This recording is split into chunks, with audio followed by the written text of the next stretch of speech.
All right, guys, renovating my bungalow, part 5. This one's gonna be a little bit more information dense, so let me know what you think.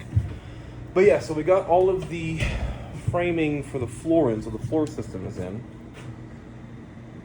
and basically it kind of carries all the way across. And I'm also working on the electrical. It's freaking hot in here, and we did have this old mini split, and I figured, step one, let's just get this sucker going again. So I've got a pretty heavy duty 10 gauge wire here running through this, and then it goes to a disconnect box, and then from that little disconnect box it powers the AC. And then we're actually a little conflicted about keeping this wall or not. It's kind of crappy. So what I think we're gonna do is we're gonna lift this roof up like about a foot, and then we're just gonna reframe this entire wall with 2x6s and just start from scratch. Sometimes it's easier to start from scratch.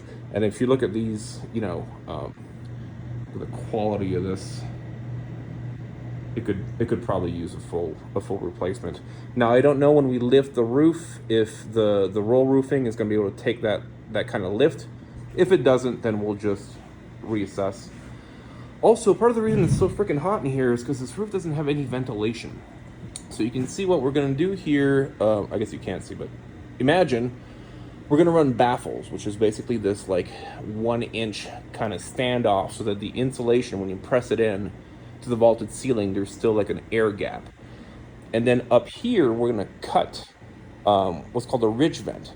And so what's going to happen is the air is going to be drawn in here, it's going to travel through the baffles, and then it's going to exit through the ridge vent. And because these shingles are creating so much heat, and heat tends to rise, that's going to create this natural draw, which is really going to help kind of move things along. And then another thing that I've been working on today is the power. Now it's a super limited panel. It's a 100 amp panel, so there's very few spaces. So you got to be really judicious about how you allocate the space. But what I did do today is I put in this Cantex box so that all of the wires that we are going to be running into this, we don't have to go through the back of the panel here, which would be really, really tight.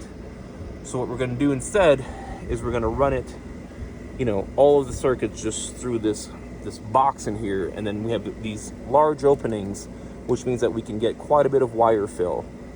So yeah, stay tuned for part 6.